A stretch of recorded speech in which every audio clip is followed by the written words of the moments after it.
Okay, Rangashay, so continuing on from yesterday's work in the Starlight where we read why we need a park for elderly people. We had a great discussion there, okay, and needed excellent work on the vocabulary on part C and D. So we're moving on to part E, which is called grammar, synonyms and antonyms.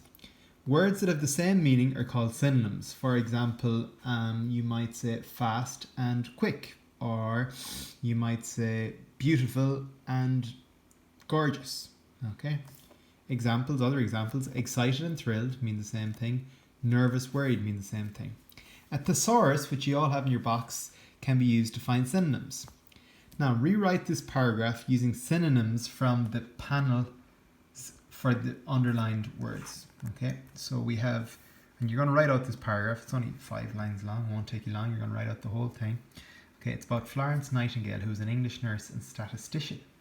Okay, and the words that are underlined, I want you to replace them with one of these guys up here. And a lot of these, so infirm you had yesterday in your vocabulary, so look back and see what that is.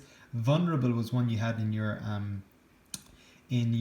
vocabulary yesterday as well. And vulnerable is somebody who is, what was the word we had yesterday? We had unprotected. So older people are vulnerable to COVID-19. Pale-skinned people are vulnerable to sunburn. Okay, and debilitating we had yesterday as well.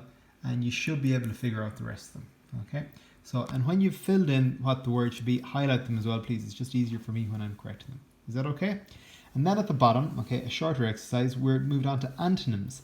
Antonyms are words that have opposite meanings. For example, old and young, black and white, long and short, hard and soft. And they're nearly easier often than synonyms, okay?